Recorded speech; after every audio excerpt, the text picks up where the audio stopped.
and detailed barrages of questions over the explosion and leak which claimed 11 lives and is still gushing between 66 million and 120 million of gallons of oil a day into the Gulf of Mexico from the undersea well. After BP's pledge yesterday of $20 billion trust fund to compensate communities, U.S. politicians were looking for answers about the genesis of the disaster. But Tony Hayward offered up precious few. Catty Kay joins us from Washington. Catty. Well, Kirsty, today's testimony was the culmination of a week of intense pressure here in Washington on BP. And despite agreeing to that big compensation fund, the tone on Capitol Hill today suggests that there is still very little sympathy for the company on this side of the Atlantic. Lawmakers from both parties ripped into Tony Hayward, whose low-key manner seemed only to infuriate them even more. The words of apology were there, but it wasn't enough for congressmen who wanted a little more emotion and a lot more detail on just how and why this unprecedented catastrophe happened in the first place. Tony Hayward wants his life back, but the BP chief executive, dubbed the most hated man in America, knows there's little chance of that. He arrived for his congressional roasting with pundits almost gleefully describing him as a political punch bag. He was greeted politely by the chair of the Energy Committee, who'd earlier predicted, less politely, that the BP boss would be sliced and diced. It seems apparent that BP put profit before safety. Many people are dead. Millions of gallons of oil continue to spew into the Gulf. BP executives created an atmosphere where safety concerns were ignored in order to ensure that the company's already staggering profits this year, approximately $93 million a day in the first quarter, continued unabated. We've reviewed 30,000 pages of documents from BP. There is not a single email or document that shows you paid even the slightest attention to the dangers at this well. When you operate on our land and in our waters, you're only there because the public's trust has allowed you to be there. You violated that trust in the worst possible way. After more than an hour of committee member statements, it was finally time for the man himself. I'm going to ask you to please rise, raise your right hand, take the oath. Well, almost. Ranking Members Barton. Suspend, please, sir. Once the oil-splattered protester was dragged away, the apology flowed. The explosion and fire aboard the Deepwater Horizon and the resulting oil spill in the Gulf of Mexico never should have happened, and I'm deeply sorry that it did. I hear and understand the concerns, frustrations and anger being voiced across the country, and I know that these sentiments will continue until the leak is stopped and until we prove through our actions that we are doing the right thing. BP had agreed, Hayward said, with President Obama to create a $20 billion fund to pay out compensation and cover the cost of the cleanup. We said all along that we would pay these costs, and now the American people can be confident that our word is good. He said it was too early to know exactly what caused the disaster. I give my pledge as the leader of BP that we will not rest until we make this right. We're a strong company and no resources will be spared. Members then broke for a vote, and I caught up with a couple of them to see if they were persuaded by Hayward's opening statement. Have you been satisfied with Hayward's comments and performance to date?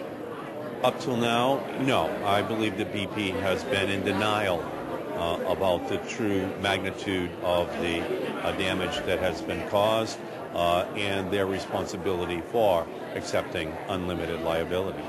Do you think Hayward should go? Should he step down as CEO of BP?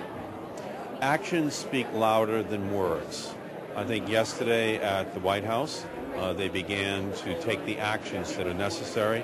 I think his testimony here today will largely determine whether or not he deserves to keep his job. Have you been disappointed by Mr. Hayward's performance? There have been some people here in Washington who have suggested he should step down. I don't see what would be gained by that kind of a change right now. I think that President Obama stated it well. Look, we want a viable, successful BP for the obvious reasons. We have a vested interest in their economic health and then their ability to address the damages that are and losses that are being incurred. Hearings of the Energy Oversight Subcommittee don't usually draw a crowd, but the Washington press corps knows America wants a bad guy, and the interrogation proved worth the wait. Your safety record, you have 26 people dead, more than 170 injured. You have the largest spill ever in Alaska. You now have the largest environmental disaster that hit the United States with no end in sight with this disaster. Who are we going to hold accountable here? We've engaged in a systematic change at BP over the last 3 years. We have begun to change the culture. I'm not denying that there isn't more to do. We expect you to cooperate with us. Are you failing to cooperate with other investigators as well? Because they're going to have a hard time reaching conclusions if you stonewall them, which is what we seem to be getting today. I'm not stonewalling. I simply was not involved in the decision-making process.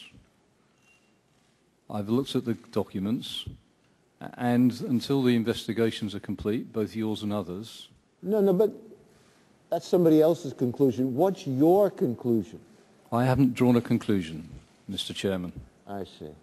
I'm just amazed at this testimony. Mr. Hayward, you're not taking responsibility. You're kicking the can down the road and acting as if you have nothing to do with this company. The CEO knows his every word here was being watched by the markets and by lawyers who are even now preparing criminal and civil cases against the company. But one Republican rose to Hayward's defense. I'm ashamed of what happened in the White House yesterday. I think it is a tragedy of the first proportion that a private corporation can be subjected to what I would characterize as a shakedown. In this case, a $20 billion shakedown. The White House, itself beleaguered by this disaster, sensed a political own goal. Well, there's no shakedown. It's insisting on responsible conduct and a responsible response to something they caused. There's something gladiatorial about congressional hearings like this one. Get the guy, rough him up, and wait for the applause. And Tony Hayward has made himself an easy victim. But don't be fooled by this fighting talk. Congressmen and women are playing to their political bases. What happens here in Washington today will have very little impact in the Gulf of Mexico. Because even as politicians spew fury at Tony Hayward, 1,000 miles away, deep on the seabed, that broken well is still spewing crude into the ocean. Well, Catty Kay joins us live now. Catty, the hearings have just finished. Were there any late developments?